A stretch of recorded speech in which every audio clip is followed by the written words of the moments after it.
Imagine waking up every morning knowing there's a 50-50 chance you won't see sunset. Not because of war, not because of plague, but because of your job. In medieval Europe, simply going to work was often a death sentence. Today, we're diving into the most lethal occupations of the Middle Ages, jobs so dangerous that entire families would be wiped out in a single day. Jobs where survival was the exception, not the rule. This is medieval Europe's most dangerous trades. Welcome back to Medieval Sins, where we unveil history's darkest secrets. I'm your host, and today we're exploring one of medieval society's most horrifying realities, the deadly trades that claimed countless lives in the pursuit of survival. While we complain about difficult working conditions today, medieval workers faced hazards that would make modern safety inspectors faint. These weren't just risky jobs. They were systematic slaughter disguised as honest work. From the toxic mercury mines of Spain to the collapsing tunnels beneath London, medieval Europe was built on a foundation of human suffering. Medieval society operated on a brutal hierarchy, and at the bottom were those forced into the most dangerous trades. These weren't chosen careers. They were desperate survival strategies. Serfs, criminals, debtors, and outcasts found themselves trapped in occupations that promised quick death and certain suffering. The average life expectancy for a medieval dangerous trade worker was shockingly low. While a nobleman might live to 40 or 50, a miner rarely saw his 30th birthday. A construction worker building cathedrals had a 1 in 3 chance of surviving a single project. These weren't statistics. They were accepted realities. Mining, descending into hell. Perhaps no occupation embodied medieval death more than mining. Medieval mines were literal death traps, engineered by desperation and maintained by human sacrifice. The silver mines of Potosi in Spanish-controlled territory consumed over 8 million indigenous lives. But European mines were equally deadly. Coal mining, the Black Death underground. Coal miners in medieval Britain faced a trifecta of horror. First came the crushing. Mine shafts, supported by nothing more than rotting timber, collapsed daily. Workers would hear the groaning of stressed wood and know their time was measured in minutes. The lucky ones died instantly. The unlucky were trapped for days, their screams echoing through tunnels as they slowly suffocated or starved. Then came the gas. Miners called it fire damp, methane that would explode at the slightest spark. One miner's torch could incinerate dozens of workers in an instant. The explosions were so powerful they would shoot flames hundreds of feet up mine shafts, incinerating anyone in their path. Finally, there was the slow death, black lung disease. Miners inhaled coal dust with every breath, their lungs gradually turning black and hardening. They would cough up blood-streaked sputum, their breathing becoming increasingly labored until they essentially drowned in their own bodily fluids. Iron mining, furnaces of human sacrifice. Iron mining added another layer of horror. The smelting process required temperatures exceeding 2,000 degrees Fahrenheit. Workers operated massive bellows manually, often for 12 to 16 hours straight. The heat was so intense that clothing would spontaneously combust, and workers frequently caught fire. The furnaces themselves were death traps. Molten iron would splash unpredictably, causing horrific burns. Workers who fell into the furnaces were incinerated instantly, their bodies completely consumed, leaving only memories and the metallic smell of burned flesh. Salt mining, the slow torture. Salt mining combined the worst elements of all mining operations. The salt itself was corrosive, eating through skin and causing painful sores that never healed. Workers' hands would become permanently damaged, their flesh literally dissolved by prolonged contact with brine. The Wieliczka salt mine in Poland employed thousands of workers who lived underground for months at a time. Cave-ins were daily occurrences, and the constant humidity caused respiratory diseases that killed slowly and painfully. Workers developed a distinctive pallor, a deathly white complexion that marked them as salt miners even above ground. Construction. Building on bodies. Medieval construction was a massive undertaking that consumed human lives like fuel. The great cathedrals of Europe weren't just architectural marvels. They were monuments to human suffering, built on foundations of broken bodies and shattered lives. Stone masons. Sculpting death. Stone masons faced multiple deadly hazards. The stone dust they inhaled caused silicosis, a lung disease that slowly suffocated victims. Their lungs would fill with silica particles, gradually hardening until breathing became impossible. The disease was so common that masons would plan their own funerals while still working. The tools themselves were deadly. Chisels would slip, causing deep lacerations. Hammers would strike at wrong angles, crushing fingers and hands. But the real killer was the work environment. Masons worked on scaffolding hundreds of feet above ground, often in violent winds and driving rain. Falls were so common that cathedral projects budgeted for replacement workers the way modern projects budget for materials. Scaffolding workers, dancing with death. Medieval scaffolding was a death trap of epic proportions. Constructed from rough-hewn timber and bound with rope, these structures were fundamentally unstable. Workers would climb these precarious towers, knowing that each step might be their last. The records from Notre Dame Cathedral's construction reveal the horrific toll. In a single year, over 200 workers fell to their deaths. The scaffolding would collapse without warning, sending dozens of workers plummeting to the stone floor below. The sound of splintering wood became synonymous with screaming men. Mortar mixers, poisoned by lime. Even mixing mortar was deadly. Medieval mortar required quicklime, which was caustic enough to burn through flesh. Workers would suffer chemical burns on their hands and arms, and the lime dust would damage their lungs and eyes. Many mortar mixers went blind from prolonged exposure to lime dust. The mixing process itself was dangerous. Workers would heat limestone in massive kilns, then add water to create quicklime. The chemical reaction was violent, often splashing caustic materials on nearby workers. The burns were so severe that flesh would be eaten away to the bone. Metalworking, forging in fire. Medieval metalworkers faced a unique combination of extreme heat, toxic fumes, and violent accidents. The forges themselves were primitive and unpredictable, turning everyday metalwork into potentially fatal encounters. Blacksmiths, hammering toward death. Blacksmiths worked in conditions that would violate every modern safety regulation. The forge temperatures were impossible to control precisely, leading to unpredictable explosions of sparks and molten metal. Workers would be scarred and burned repeatedly, their bodies becoming maps of their dangerous profession. The hammering itself was hazardous. A missed strike could shatter a hand or wrist. The constant percussion caused hearing loss and joint damage. Many blacksmiths developed a distinctive bent posture from years of hunching over their anvils. But the real killer was the smoke and fumes. Forges burned whatever fuel was available, often including toxic materials. Workers would inhale carbon monoxide, sulfur compounds, and metallic particles. The combination caused respiratory diseases, metal poisoning, and neurological damage. Armorers, crafting death while dying. Armorers faced additional hazards from the complex metallurgy required for armor production. The tempering process involved heating and cooling metal repeatedly, creating unpredictable stresses that could cause catastrophic failures. Red-hot armor pieces would shatter without warning, sending razor-sharp fragments flying. The polishing process used mercury, which caused severe neurological damage. Armorers would develop tremors, memory loss, and eventually complete mental breakdown. The phrase "mad as a hatter" actually originated from hat makers who used mercury, but armorers suffered similar fates. Textile work, the silent killer.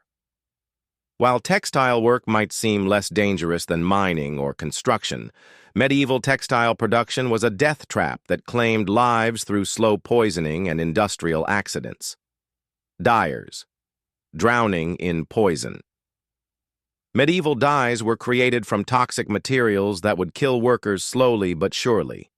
Red dyes used mercury compounds, blue dyes contained arsenic, and yellow dyes were made from lead. Workers would absorb these poisons through their skin and lungs, developing various forms of cancer and organ failure. The dye vats themselves were dangerous. Workers would fall into vats of boiling dye, suffering horrific burns and chemical poisoning. The vats were deep and narrow, making rescue nearly impossible. Many workers drowned in the thick toxic liquids. Fullers. Beaten to death. Fulling, the process of cleaning and thickening cloth, required workers to trample fabric in vats of urine and chemicals. The ammonia would burn their skin and damage their lungs. But the real danger came from the fulling hammers, massive mechanical devices that would crush anything in their path. Workers would be caught in the machinery, their bodies mangled by the relentless hammers. The accidents were so common that fulling mills were known as body breakers among medieval workers, tanning, rotting while living. Medieval tanning was perhaps the most revolting and dangerous trade. Tanners worked with rotting animal hides, toxic chemicals, and putrid organic matter that created a perfect environment for disease and death. The tanning process, a journey through hell. The tanning process began with soaking animal hides in urine and feces to remove hair and flesh. Workers would stand knee-deep in this putrid mixture, their skin constantly exposed to harmful bacteria and parasites. The smell was so overwhelming that tanners lived in segregated areas, banished from normal society.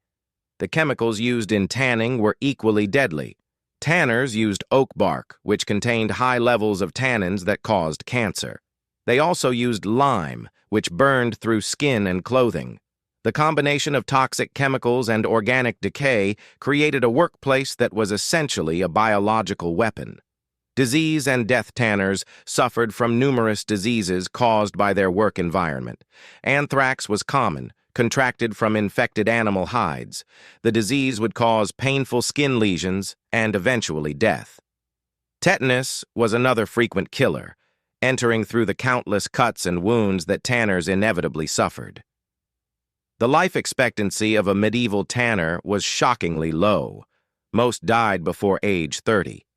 Their bodies would be ravaged by disease, their skin permanently stained and scarred, their lungs damaged by toxic fumes. Chimney sweeps. Suffocating in darkness. Medieval chimneys were narrow, twisting passages that required human beings to crawl through them for cleaning. This job was typically given to children and desperate adults, making it one of the most horrific trades in medieval society. The climbing boys. Children as young as 6 were forced to climb up narrow chimneys, scraping away soot and debris with their bare hands and primitive tools. The chimneys were often still warm from recent fires, causing severe burns. The soot would fill their lungs, causing respiratory diseases that killed them slowly. Many children would become trapped in chimneys, either from cave-ins or from becoming wedged in narrow passages. They would die slowly from suffocation, their screams echoing through the houses above. The practice was so deadly that families would have multiple children trained as chimney sweeps, knowing that most would die young. Adult chimney sweeps, a fate worse than death. Adult chimney sweeps faced even worse conditions. They were typically criminals or debtors forced into the trade as punishment. The work required them to crawl through chimneys for hours, often in complete darkness, breathing toxic soot and risking cave-ins. The soot itself was carcinogenic, causing a distinctive form of cancer known as chimney sweep's scrotum. The disease was painful and always fatal. Chimney sweeps would develop characteristic black staining of their skin and lungs, marking them as members of this doomed profession. Executioners and torturers. Dealing in death. While not traditionally considered a trade, executioners and torturers were skilled professionals who faced unique occupational hazards. They were social outcasts, who lived with the psychological burden of their work while facing physical dangers from their victims and the crowds. The executioner's dilemma. Executioners were required to kill efficiently and cleanly, but medieval execution methods were far from precise. Axes would become dull or strike at wrong angles, requiring multiple blows to complete an execution. The executioner would be splattered with blood and body parts, facing disease transmission and psychological trauma. The crowds were another danger. If an execution went badly, the crowd would sometimes turn on the executioner, beating or killing him. Executioners lived in constant fear of their own violent deaths. Torture specialists, breaking bodies and minds. Professional torturers operated complex machinery designed to inflict maximum pain while keeping victims alive. The equipment was dangerous and unpredictable.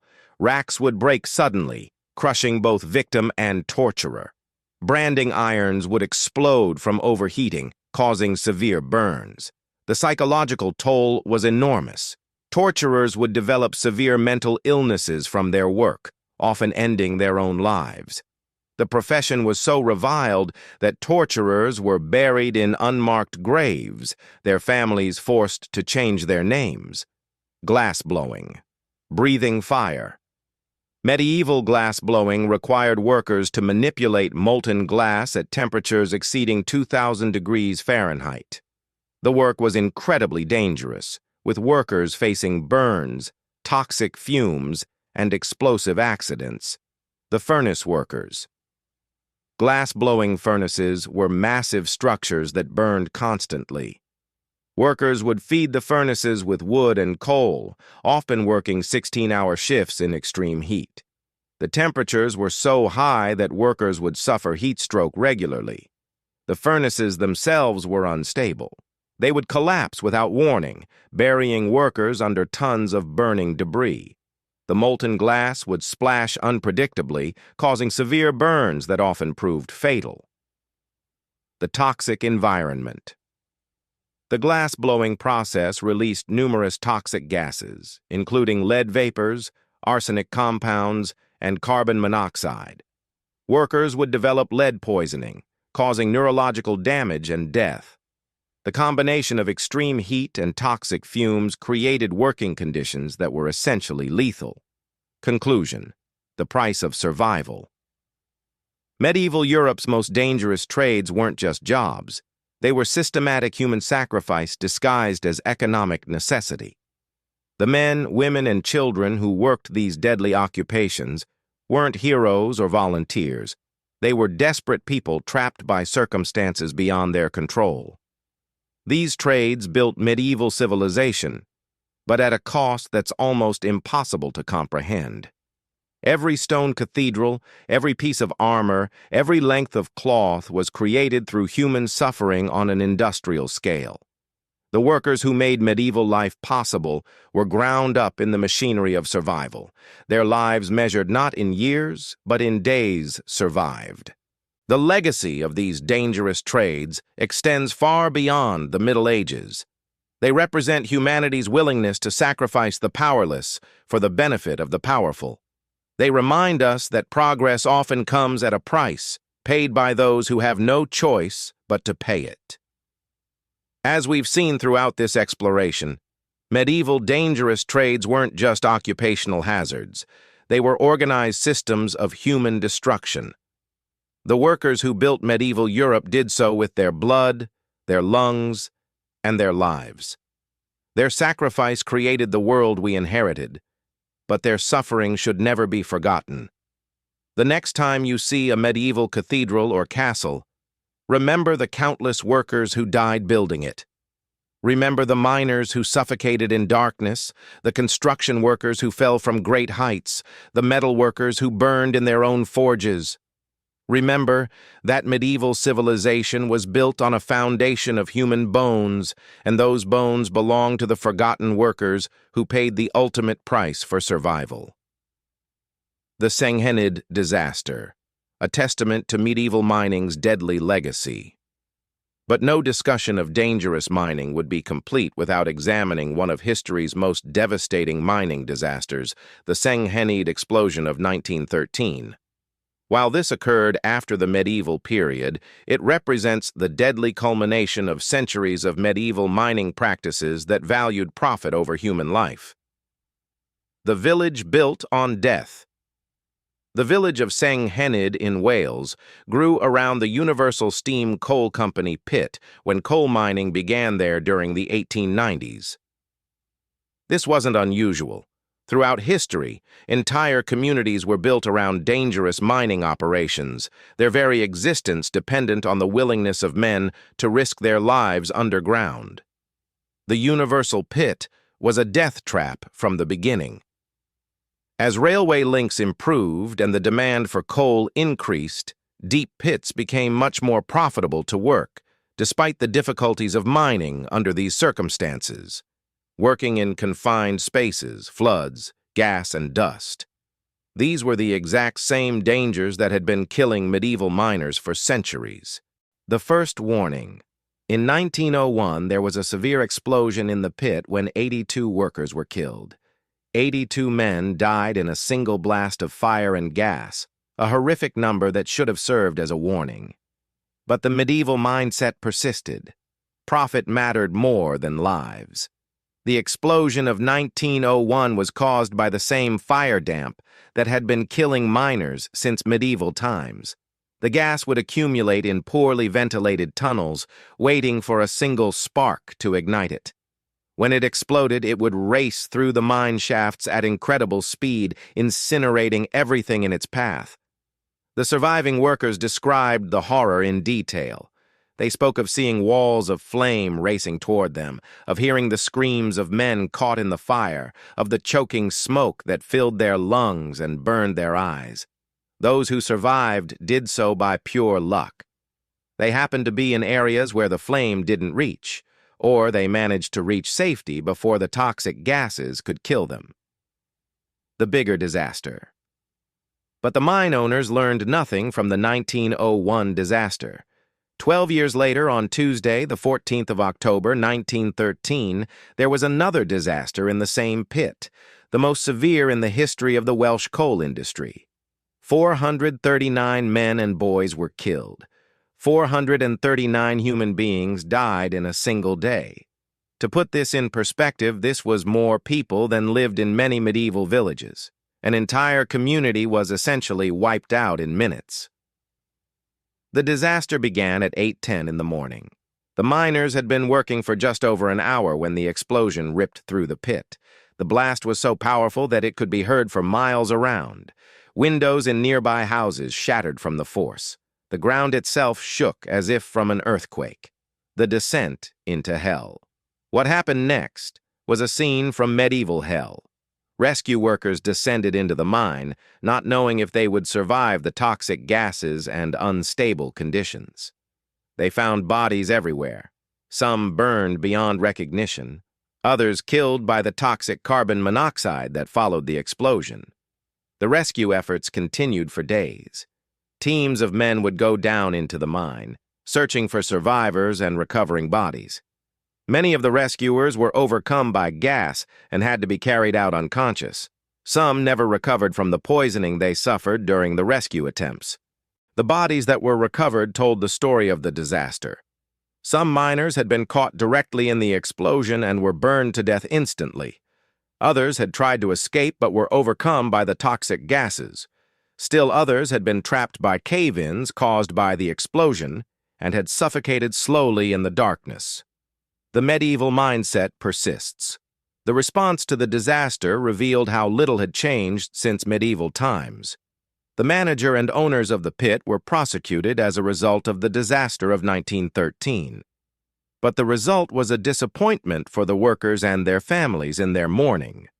The manager was made to pay a fine of £24, but all charges were dropped against the owners.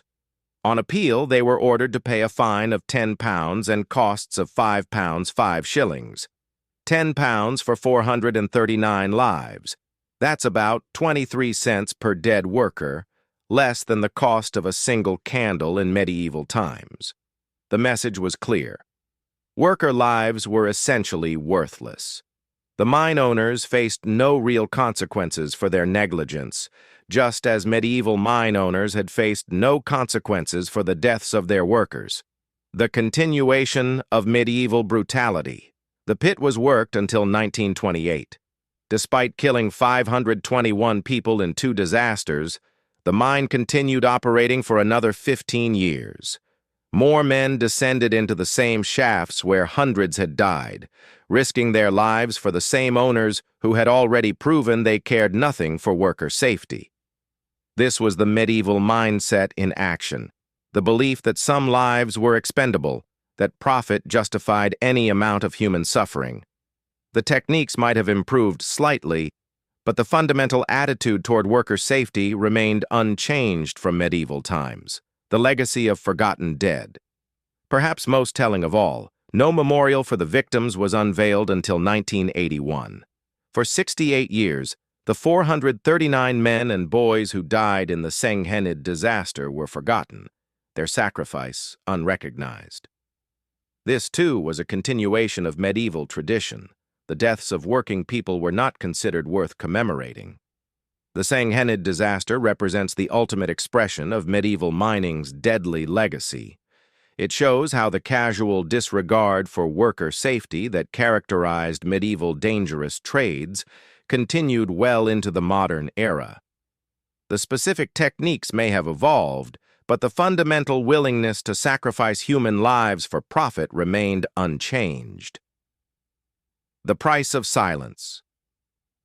The families of the Scaffolding victims were left to grieve in silence, just as medieval families had been.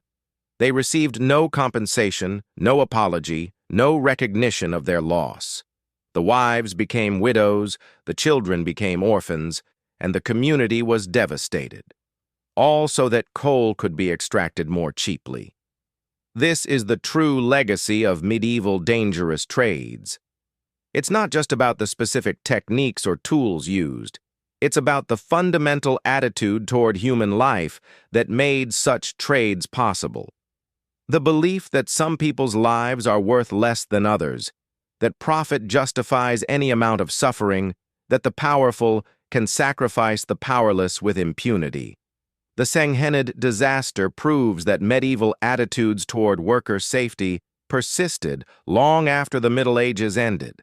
The same mindset that sent children into mercury mines and forced workers to build cathedrals without safety equipment was still active in 1913, and its effects can still be seen today in dangerous working conditions around the world.